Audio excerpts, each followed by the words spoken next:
그렇게 보는 것처럼 요게 전도자의 그런 환경, 그래서 전도 대상자와의 관계 형성이 의미가 있는 거죠. 그래서 전도 대상자의 상태가 어떠냐라고 할 때 어리석음의 악순환을 자각하고 있는가, 그래서 자각 여부가 중요하고, 그다음에 상호작용, 상담자가 해주는 거거든요. 전도자가, 상담 전도자가 스스로의 모습을 보게 한다. 그래서 내가 이런 상황 속에 있구나라는 것을 생각하게 하는 거고, 결과적으로 평가는 인격적 관계 형성과 악순환을 자각하고 있는가, 자각했으면은 그럼 이제 넘어가는 거예요. 그래서 자각이 되고 있다. 그러면은 이 부분에 이제 완료가 돼서 그러면은 이제 그 다음 단계로 넘어가게 되고, 그게 이렇게 보면은 이렇게 이제 상태가 이렇게 진행이 돼서 확실히 관계도 형성이 됐고, 그다음에 자기도 자각하고 있다. 그럼 이제 다음 단계로 이게 넘어가게 된다. 이렇게 생각하시면 되겠어요. 그럼 두 번째 단계로 넘어가면 하나님과의 관계 형성인데, 왜 이런 하나님과의 관계 형성이 되냐면은, 이게 뭐 이렇게 해서 상담의 의미를 갖는다는 건 이해할 수 있는데, 이게 이제 전도니까 전도는 결국은 하나님을 받아들이는 거거든요. 그래서 전도자와의 관계가 첫 번째고, 그걸 처음부터 하나님과 할 수는 없고, 그 다음에 하나님과의 관계의 문제점, 어려운 점을 깨닫는 게 두 번째거든요. 그 다음에 이제 하나님과의 관계를 본격적으로 이제 만들어가는 것이 이제 복음을 수용하는 그런 관계가 되는 거죠. 뭐가 문제냐라고 할 때, 그때 생각해 보는 게 은밀한 마음의 소원이 있는가라는 거예요. 그러니까 이런저런 문제가 있을 수 있어요. 하지만 나한테 마음의 소원이 있다. 그걸 이제 알게 되는 거죠. 마음의 소원. 그리고 이 마음의 소원은 내 뭐 표면적으로 어, 뭐 뭘 원한다. 난 돈을 원해요. 뭐 편안함을 원해요. 혹은 또 내 뜻대로 다 되길 원해요. 그 원하는 그거는 욕구인데, 소원은 뭐냐면은 그걸 통해서 좋은 일을 이루고 싶어요. 혹은 또 남을 돕고 싶어요. 그 다음에 또 그렇게 하면서 하나님께서 허락하신다면 또, 또 평안을 누리고 싶어요. 그런 것들을 이게 복음, 그럴 때 복음이 되는 거거든요. 그냥 나 잘 먹고 잘 살고 싶어요. 그러면은 그거는 이기적인 마음인 거죠. 근데 그거보다 조금 더 나아가면 우리 가족을 살리고 싶어요. 또 내가 그다음에 또 삶의 의미를 갖고 싶어요. 인생의 의미를 찾고 싶어요. 그러면은 그런 이제 마음에 적용되는 복음, 복음의 그런 내용들을 전달할 수 있어요. 그리고 복음의 내용을 전달하게 되면은 하나님과의 관계가 형성이 되는 거죠.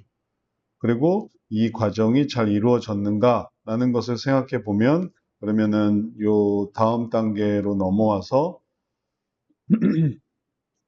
요 과정이 이제 두 번째 과정인데, 여기서 이렇게 해서 여기까지 이렇게 보는 거예요. 이 세계를 보는 거예요. 세계를 보게 되면 하나님, 자기 자신의 이런 어려움과 마음의 욕심이 있지만 하나님은 그걸 어떻게 해주신다. 거기에 소망을 주신다. 혹은 또 능력을 나타내신다. 혹은 또 그 죄를 용서해 주신다. 그러면은 마음이 이렇게 진행이 돼서 이제 이 단계를 통과할 수가 있어요. 이게 이제 할 수 있는, 전도 대상자가 할 수 있는 상호작용이고 또 상태고, 그다음에 평가가 되는 거죠. 하나님과의 관계 형성을 준비하는 것. 이게 이제 두 번째 단계가 되겠습니다. 그래서 이거를 구체화시킨다면 어떻게 구체화시키냐면 대화 속에서 이제 요 부분이 스텝 1에 해당하는 그런 대화라면, 이전에 교회를 다녀본 적이 있는지, 교회를 다니지 않게 된 특별한 이유가 있는지, 이런 것들을 물어본다면, 이제 세 번째, 네 번째 질문인 하나님께 대한 어떤 안 좋은 감정, 불편한 감정, 하나님께 대해서 뭔가 원하는 것, 이런 것들을 해소하는 게 되게 중요하거든요. 불신자 대상으로.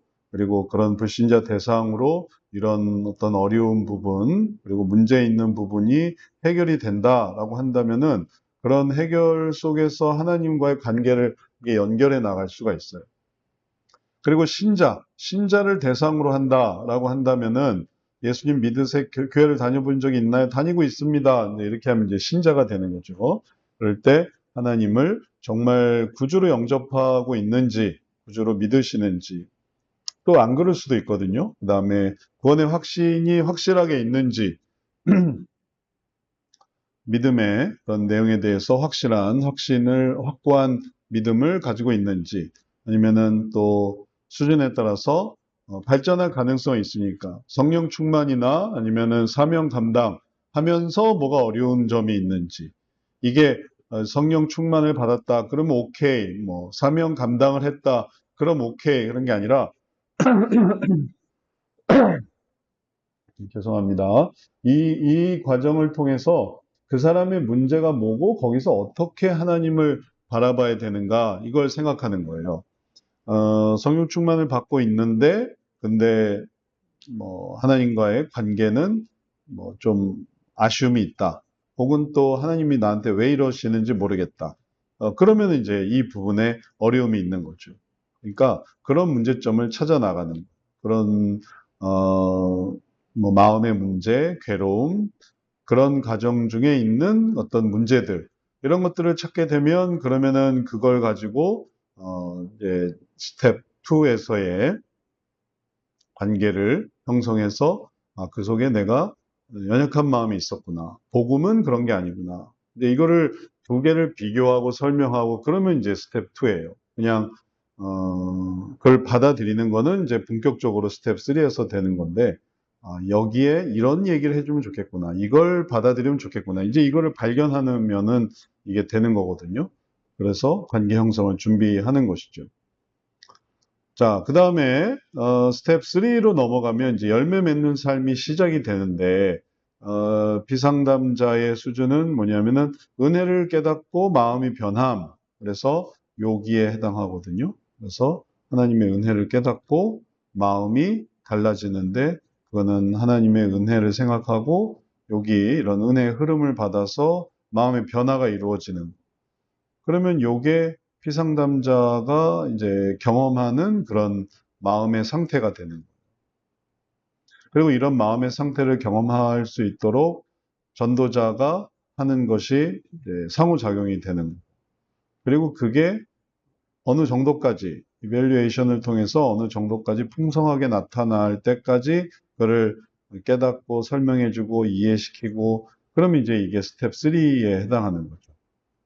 이게 스텝 3가 되고 이게 스텝 2가 되는, 두 개를 비교해서 이런 게 필요하구나 알아가면 스텝 2, 그걸 본격적으로 하면은 스텝 3가 돼요. 그래서 스텝 3에서 은혜를 깨닫고 마음이 변하기 시작하고, 변화된 마음에서 열매가 맺도록 돕고, 그리고 은혜의 물결, 이 은혜의 물결이 이걸 말하는 거거든요. 이 스트림과 그 다음에 선한 열매, 이런 어떤 결실이 생긴다, 이런 마음의 모습들이 생긴다. 그러면은 괜찮다, 요 단계가 됐다라고 보는 거죠. 자, 뭐 여기까지 다 한 다음에 스텝 4까지 본 다음에 질문을 한번 생각을 해 보세요. 요게 이제 뭐가 좀 잘 이해가 안 되는 부분이 있는지, 아니면은 뭐 잘 이해가 되는지. 스텝 3는 이제 그 이후에 은혜를 깨닫고 변화되는 과정을 보여줍니다.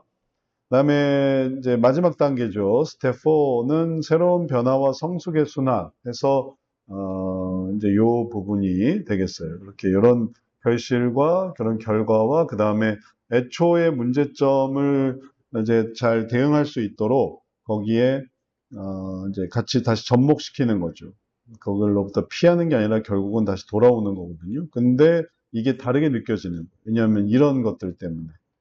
뭐 화재가 나서 도망갔지만 그러나 소화기를 들고 올 수 있었을 때 다시 와서 소화기로 불을 끄면 그럼 이게 달라지겠죠. 그런 것처럼 이전에 그냥 도망만 갔다가 이제는 불을 끄러 다시 다가오는데 그게 이제 이 불의 의미를 이게 상쇄시키는 그런 효과를 얻게 되는 거예요. 그러니까 스텝 4는 바로 이런 의미가 있는 거죠. 그걸 꾸준히 해서 삶에 어떤 변화가 나타나는가, 이제 이게 중요한 거고, 스테이터스는 이제 그 피상담자, 전도자의 모습이거든요. 변화된 결과와 선순환이 시작됐는가를 보는 거고, 그다음에 인터랙션은 이제 전도자가 하는 상호작용, 그래서 선한 열매와 선순환에 대해서 격려하는 거.